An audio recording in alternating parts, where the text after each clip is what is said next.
ओम शांति।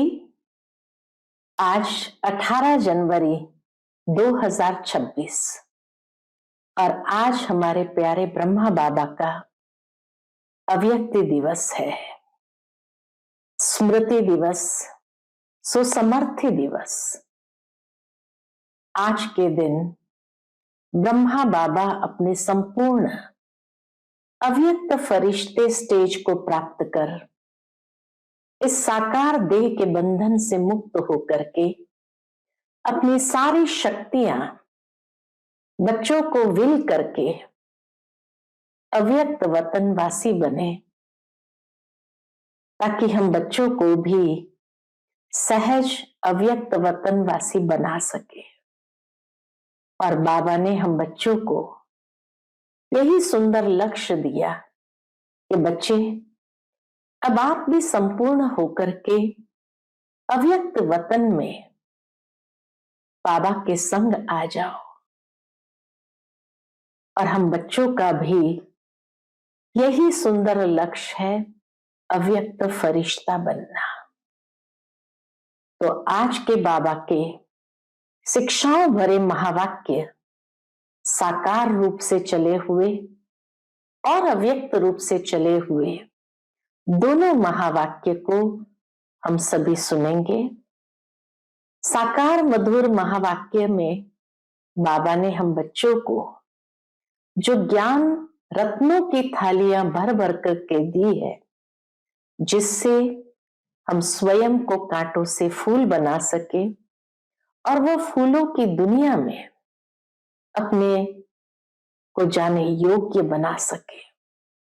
साथ ही बाबा कहे, जितना ये अविनाशी ज्ञान रत्नों का दान करते जाएंगे, एक तो स्वयं में खुशी का अनुभव होगा और दूसरा अनेकों की आशीर्वाद मिलेगी और बाबा से भी उजूरा मिलेगा। बाबा की याद के साथ साथ स्वदर्शन चक्रधारी भी हमें बनना है, क्योंकि जितना स्वदर्शन चक्रधारी बनेंगे, चक्रवर्ती राजा बन सकेंगे। और अव्यक्त मधुर महावाक्य में बाबा ने हम बच्चों को संगठन में एक मत होकर के रहने की बहुत सुंदर शिक्षा दी है। बाबा कहे, जितना आप संगठित रूप में रह करके एक ही समय पर, एक ही स्थिति में एक रस, एक टिक हो जाएंगे, तब हर कार्य में सिद्धि भी प्राप्त होगी और सफलता भी प्राप्त होगी। संगठन में एक मत होने के लिए बाबा कहते, बच्चे आपस में फेथ चाहिए, विश्वास चाहिए और दूसरा समाने की शक्ति चाहिए। जितना हम दूसरों की गलती को भी समा करके फेथ के साथ आगे बढ़ेंगे, उतना हर कार्य में सहज सफलता प्राप्त होगी। तो सुनते हैं आज के बाबा के साकार अव्यक्त मधुर महावाक्य। ओम शांति। मीठे बच्चे, ज्ञान रत्नों से झोली भरकर दान भी करना है। जितना दूसरों को रास्ता बताएंगे, उतना आशीर्वाद मिलेगी। ओम शांति। मीठे बच्चों को ये पक्का याद रखना है कि शिव बाबा हमको पढ़ाते हैं। शिव बाबा पतित पावन भी है, सदगति दाता भी है। सदगति माना स्वर्ग की राजाई देते हैं। बाबा कितना मीठा है, कितना प्यार से बच्चों को बैठ पढ़ाते हैं। बाप दादा द्वारा हमको पढ़ाते हैं। शिव बाबा दादा के द्वारा हमको पढ़ाते हैं।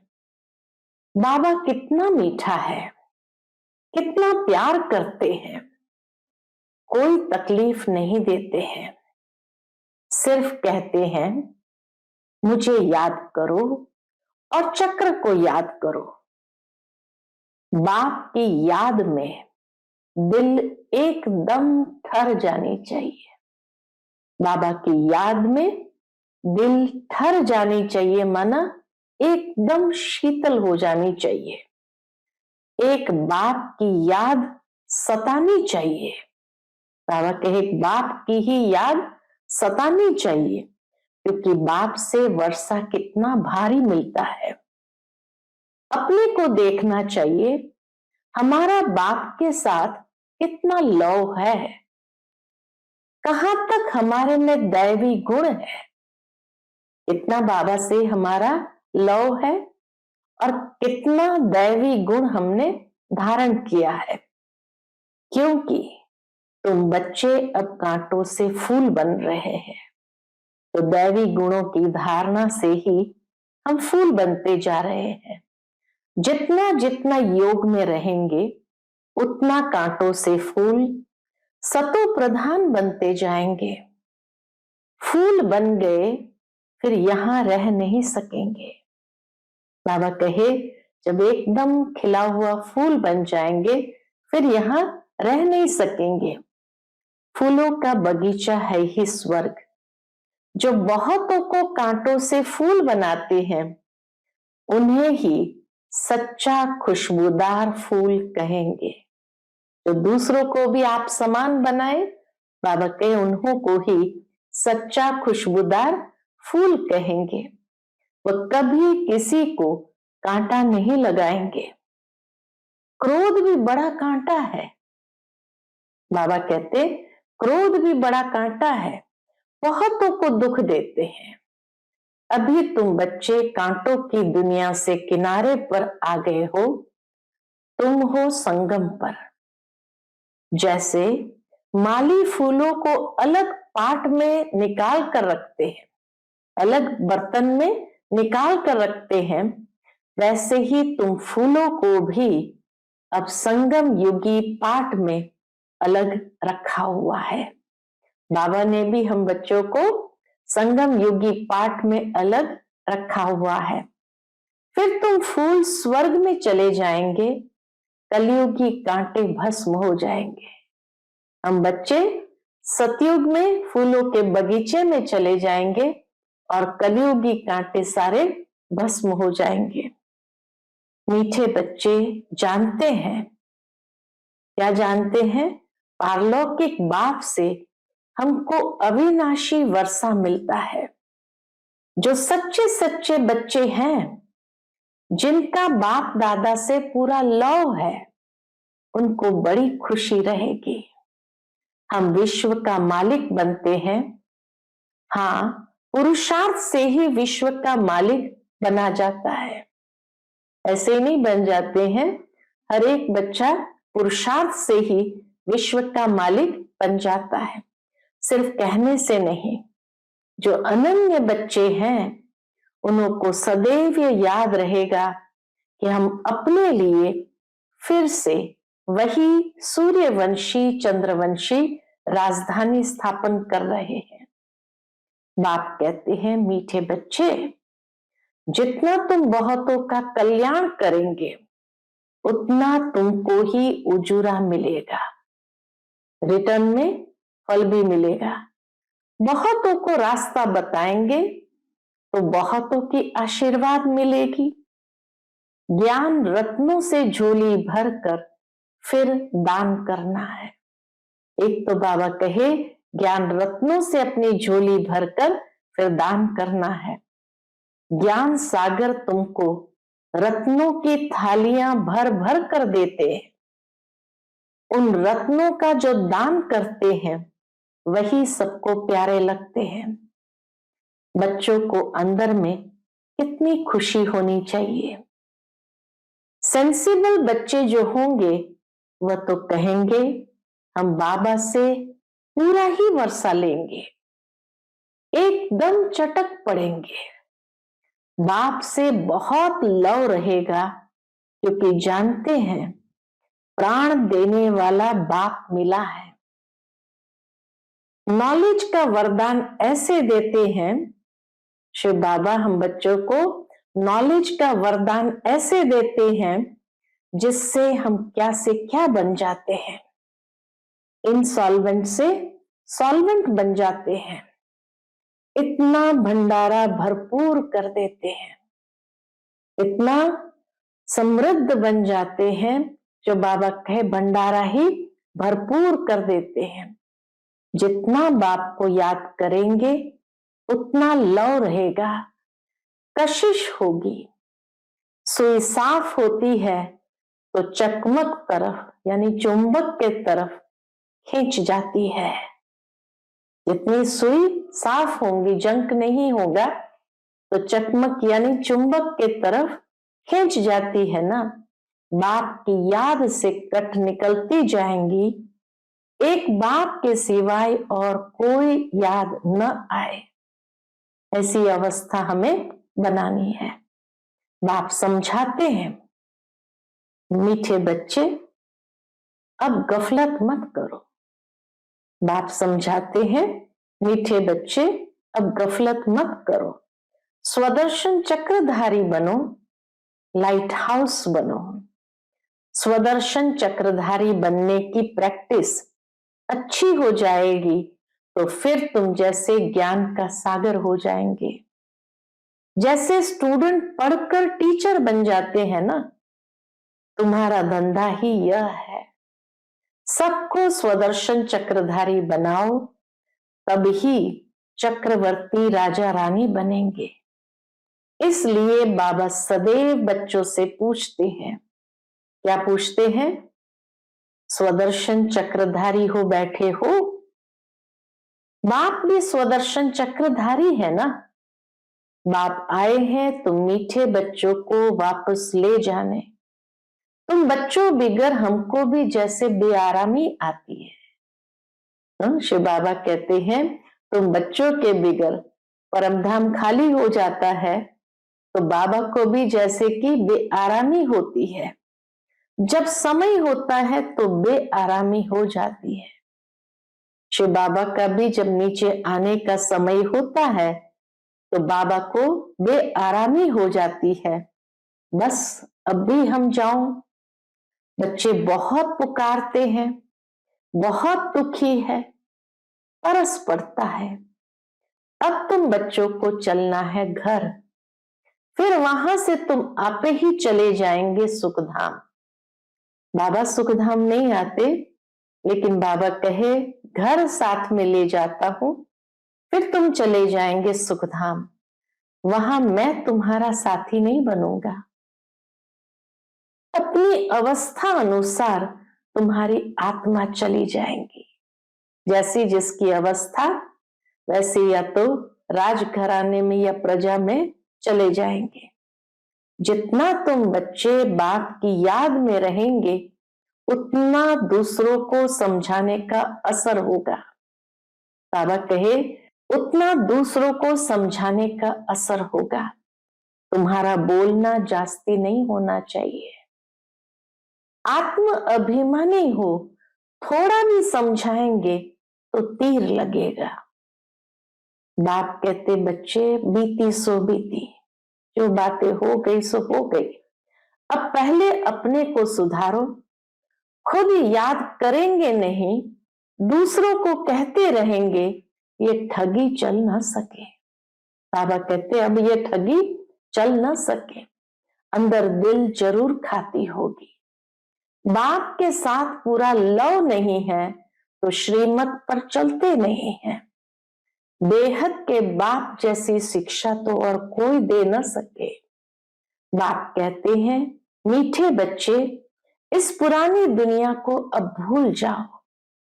पिछाड़ी में तो ये सब भूल ही जाना है। बुद्धि लग जाती है अपने शांति धाम और सुख धाम में। बाप को याद करते करते बाप के पास चले जाना है। पतित आत्मा तो जा न सके, वह है ही पावन आत्माओं का घर। यह शरीर 5 तत्वों से बना हुआ है। बाबा कहते ये शरीर 5 तत्वों से बना हुआ है, तो 5 तत्व यहां रहने के लिए खींचते हैं, इसलिए बार बार देह भान में आ जाते हैं। क्योंकि आत्मा ने ये जैसे प्रॉपर्टी ली हुई है, ये 5 तत्वों के शरीर की प्रॉपर्टी ली हुई है, तो जितना इससे लगाव होगा तो वो शरीर जैसे खींचेगा, इसलिए शरीर में ममत्व हो गया है। अब इनसे ममत्व निकाल जाना है अपने घर। वहां तो ये 5 तत्व है नहीं, परमधाम में तो ये 5 तत्व है नहीं। सतयुग में भी शरीर योग बल से बनता है, सतो प्रधान प्रकृति होती है, इसलिए खींचती नहीं। वो सतो प्रधान प्रकृति आत्मा को बार बार नीचे खींचती नहीं है, दुख नहीं होता। ये बड़ी महीन बातें हैं समझने की। यहाँ 5 तत्वों का बल आत्मा को खींचता है, इसलिए शरीर छोड़ने की दिल नहीं होती है। इसलिए आत्मा को शरीर छोड़ने की दिल नहीं होती है, नहीं तो इसमें और ही खुश होना चाहिए कि अब जाकर के नया शरीर मिलेगा। पावन बन शरीर ऐसे छोड़ेंगे जैसे मक्खन से बाल। जब एकदम पावन हो जाएंगे तो बाबा कहते शरीर भी ऐसे छोड़ेंगे जैसे कि मक्खन से बाल। तो शरीर से सब चीजों से ममत्व एकदम मिटा देना है, इससे हमारा कोई कनेक्शन नहीं। बस हम जाते हैं बाबा के पास, इस दुनिया से अपना बैगेज तैयार कर पहले से ही भेज दिया है। साथ में तो चल न सके, बाकी आत्माओं को जाना है, बाबा के साथ आत्माओं को जाना है। शरीर को भी यहां छोड़ देना है। बाबा ने नए शरीर का साक्षात्कार करा दिया है। हीरे जवाहरों के महल मिल जाएंगे। ऐसे सुखधाम में जाने के लिए कितनी मेहनत करनी चाहिए, थकना नहीं चाहिए। दिन रात बहुत कमाई करनी है। इसलिए बाबा कहते हैं नींद को जीतने वाले बच्चे मामेकम याद करो और विचार सागर मंथन करो। ड्रामा के राज को बुद्धि में रखने से बुद्धि एकदम शीतल हो जाती है। ड्रामा का राज बुद्धि में रखो तो हर बात में फुल स्टॉप, यानी बुद्धि एकदम शीतल हो जाती है। जो महारथी बच्चे होंगे वो कब हिलेंगे नहीं। शिव बाबा को याद करेंगे तो वो संभाल भी करेंगे। जितना बाबा को याद करेंगे बाबा हमारी संभाल करेंगे। बाप तुम बच्चों को दुख से छुड़ाकर शांति का दान देते हैं, तुमको भी शांति का दान देना है। बाबा हमें देता है, हमें दूसरों को देना है। तुम्हारी ये बेहद की शांति अर्थात योग बल दूसरों को भी एकदम शांत कर देंगे। तुम बाप की याद में रहकर फिर देखो ये आत्मा हमारे कुल की है या नहीं। बाबा की याद में रह करके किसी को भी देखेंगे तो पता चलेगा ये हमारे कुल की है या नहीं। अगर होगी तो एकदम शांत हो जाएगी। जो इस कुल के होंगे उन्हों को ही इन बातों से रस बैठेगा। बच्चे याद करते हैं तो बाप भी प्यार करते हैं। जितना हम याद करते हैं बाबा का भी रिस्पॉन्स मिलता है। बाबा बच्चों को प्यार करते हैं, आत्मा को प्यार किया जाता है। यह भी जानते हैं जिन्होंने बहुत भक्ति की है वही जास्ती पढ़ेंगे। उनके चेहरे से मालूम पड़ता जाएगा कि बाप से कितना लव है। चेहरे से ही मालूम पड़ेगा बाप में कितना लव है। आत्मा बाप को देखती है। बाप हम आत्माओं को पढ़ा रहे हैं। बाप भी समझते हैं हम इतनी छोटी बिंदी आत्मा को पढ़ाता हूं। आगे चल तुम्हारी वह अवस्था हो जाएगी, कौन सी? समझेंगे हम भाई भाई को पढ़ाते हैं। शक्ल बहन की होते भी दृष्टि आत्मा तरफ जाए, शरीर पर दृष्टि बिल्कुल न जाए, इसमें बड़ी मेहनत है। ये बड़ी महीन बातें हैं, बड़ी ऊंची पढ़ाई है। वजन करो तो इस पढ़ाई का तरफ बहुत भारी हो जाएगा। और बातों से ये पढ़ाई का वजन बहुत भारी हो जाएगा। अच्छा, मीठे मीठे सिकिलते बच्चों प्रति माता पिता बाप दादा का याद प्यार और गुड मॉर्निंग। रूहानी बाप की रूहानी बच्चों को नमस्ते।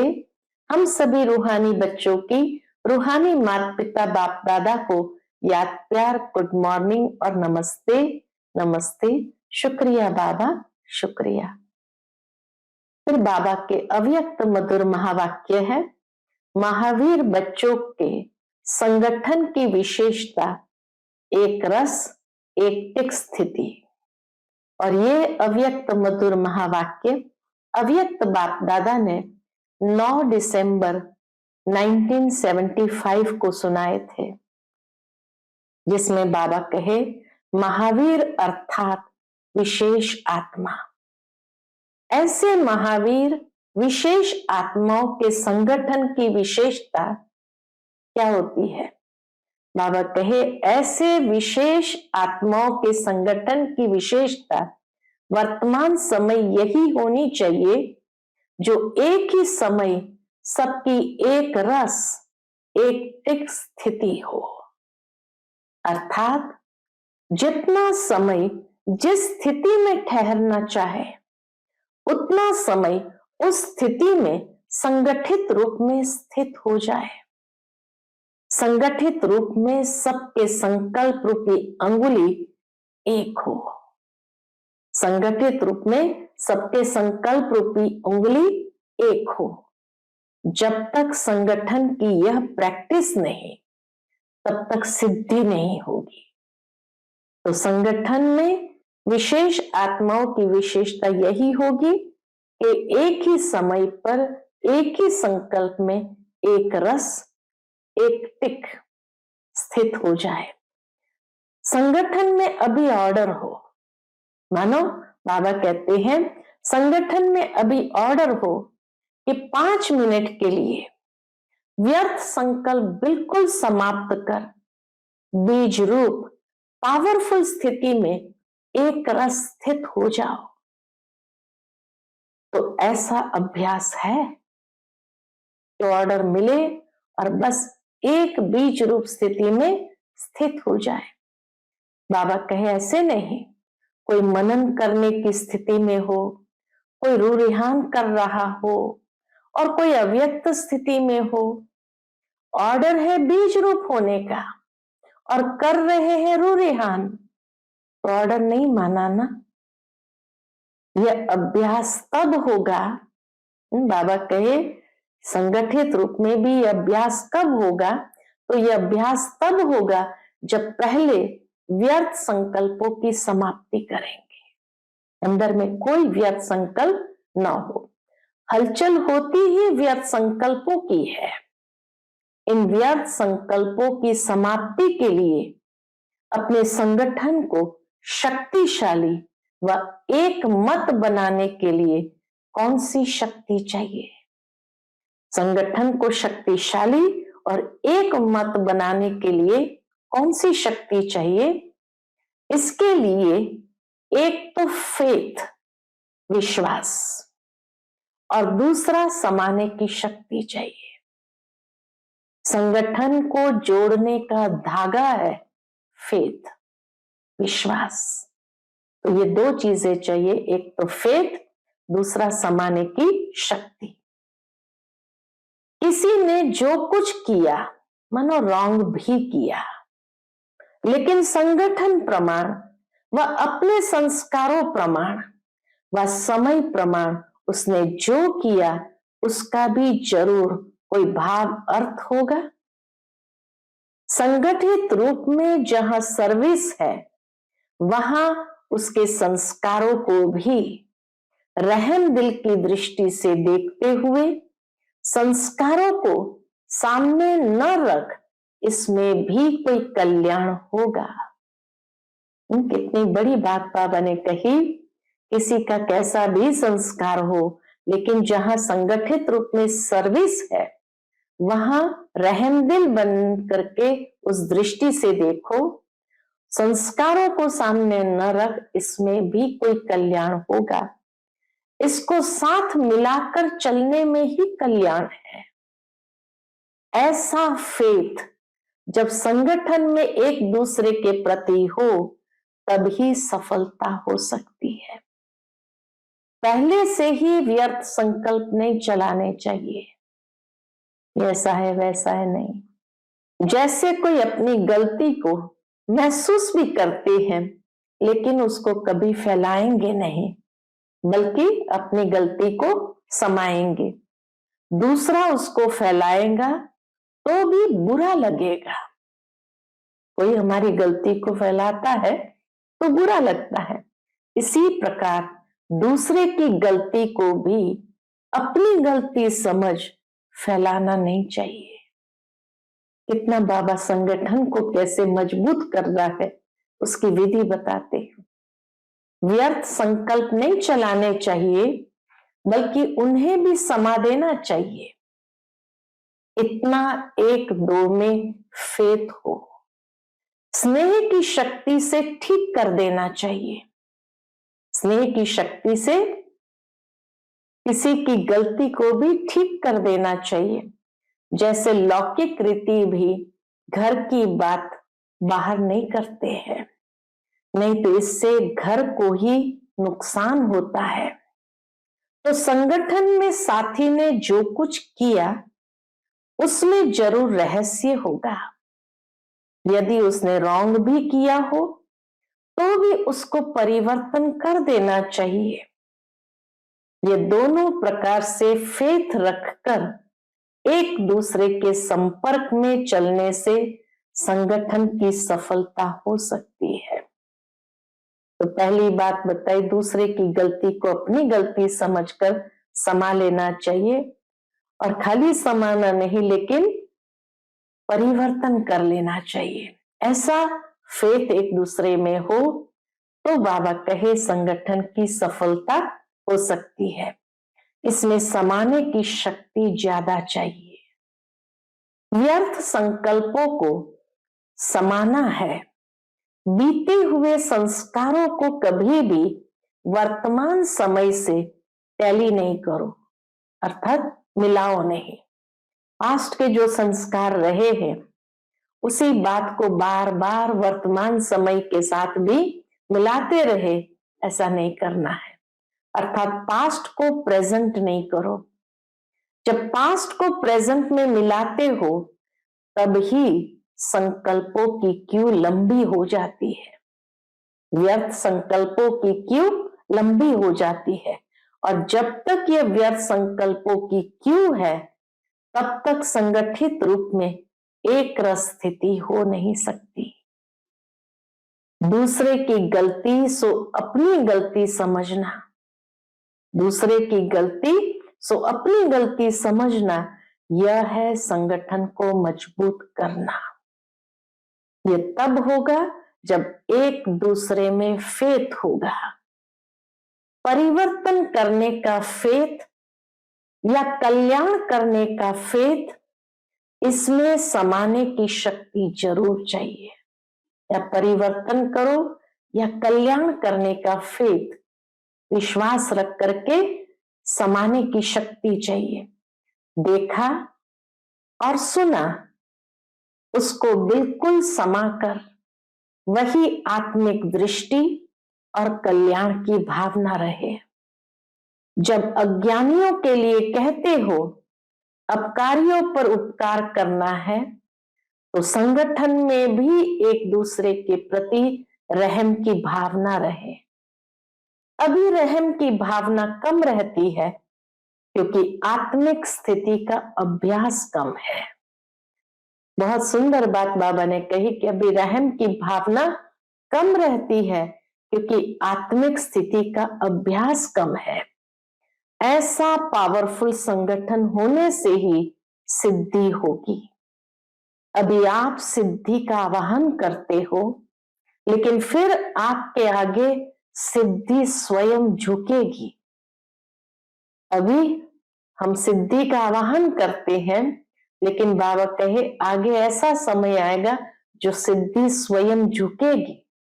जैसे सतयुग में प्रकृति दासी बन जाती है, वैसे सिद्धि आपके सामने स्वयं झुकेगी। सिद्धि आप लोगों का आवाहन करेगी। जब श्रेष्ठ नॉलेज है, स्टेज भी पावरफुल है, तो सिद्धि क्या बड़ी बात है। सदा काल एक स्थिति में रहने वालों को सिद्धि प्राप्त न हो, ये हो नहीं सकता। एक स्थिति में सदा रहते हैं, बाबा कहे उसको सिद्धि प्राप्त न हो, ये हो नहीं सकता। लेकिन इसके लिए संगठन की शक्ति चाहिए। एक ने कुछ बोला, दूसरे ने स्वीकार किया। सामना करने की शक्ति ब्राह्मण परिवार के आगे यूज नहीं करनी है। एक दूसरे का सामना नहीं करना है, वो माया के आगे यूज करना है। सामना हमें ब्राह्मणों का नहीं, माया का करना है। तो बाबा कहे वो माया के आगे यूज करनी है। परिवार के सामने करने की शक्ति यूज करने से संगठन पावरफुल नहीं होता। परिवार के सामने सामना करने की शक्ति यूज करने से संगठन पावरफुल नहीं होता। कोई भी बात नहीं जचती है, मानो किसी की कोई बात हमें नहीं जचती है, तो भी एक दूसरे का सत्कार करना चाहिए, रिस्पेक्ट और रिगार्ड रखना चाहिए। उस समय किसी के संकल्प व बोल को कट नहीं करना चाहिए। इसलिए अब समाने की शक्ति को धारण करो। संगठित रूप में आप ब्राह्मण बच्चों की आपस के संपर्क की भाषा कैसी होनी चाहिए। तो बाबा कहे आप ब्राह्मण बच्चों की भाषा अव्यक्त भाव की होनी चाहिए। जैसे फरिश्ते अथवा आत्माएं आत्माओं से बोल रही है। किसी की सुनी हुई गलती को संकल्प में भी स्वीकार न करना और न कराना ही चाहिए। न करना न कराना चाहिए। ऐसी जब स्थिति हो तभी बाप की जो शुभ कामना है, बाबा की जो शुभ कामना है बच्चों के प्रति संगठन की, वह प्रैक्टिकल में होगी। इसके लिए विशेष पुरुषार्थ अथवा विशेष अनुभवों की आपस में लेन देन करो। संगठित रूप में विशेष योग के प्रोग्राम चलते रहे तो विनाश ज्वाला को भी पंखा लगेगा। योग अग्नि से विनाश की अग्नि जलेगी। अच्छा, ओम शांति। आज का बाप दादा का मधुर वरदान हम बच्चों के प्रति है। व्यक्त में रहते अव्यक्त फरिश्ते रूप का साक्षात्कार कराने वाले सफेद वस्त्रधारी और सफेद लाइटधारी भव। व्यक्त में रहते अव्यक्त फरिश्ते रूप का साक्षात्कार कराने वाले सफेद वस्त्रधारी और सफेद लाइटधारी भव। जैसे अभी चारों ओर ये आवाज फैल रहा है कि ये सफेद वस्त्रधारी कौन है और कहां से आए हैं, ऐसे अब चारों ओर फरिश्ते रूप का साक्षात्कार कराओ। इसको कहा जाता है डबल सेवा का रूप। जैसे बादल चारों ओर छा जाते हैं, ऐसे चारों ओर फरिश्ते रूप से प्रकट हो जाओ। जहां भी देखे तो फरिश्ते ही नजर आए, लेकिन ये तब होगा जब शरीर से डिटैच होकर अंतवाहक शरीर से चक्कर लगाने के अभ्यासी होंगे। मनसा पावरफुल होगी, तब ऐसा साक्षात्कार हो सकेगा सबको। आज का स्लोगन है, सर्व गुणों व सर्व शक्तियों के अधिकारी बनने के लिए आज्ञाकारी बनो। सर्व गुणों व सर्व शक्तियों के अधिकारी बनने के लिए आज्ञाकारी बनो। आज का व्यक्त इशारा, इस अव्यक्त मास में बंधन मुक्त रहे, जीवन मुक्त स्थिति का अनुभव करो। इसके अंतर्गत बाबा कहते, जैसे बाप सदा स्वतंत्र है, ऐसे बाप समान बनो। बाप दादा अब बच्चों को परतंत्र देख नहीं सकते। अगर स्वयं को स्वतंत्र नहीं कर सकते हो, स्वयं ही अपनी कमजोरियों में गिरते रहते हो, तो विश्व परिवर्तक कैसे बनेंगे। अब इस स्मृति को बढ़ाओ कि मैं मास्टर सर्वशक्तिमान हूं। इससे सहज सर्व पिंजड़ों से मुक्त उड़ता पंछी बन जाएंगे। अच्छा, ओम शांति।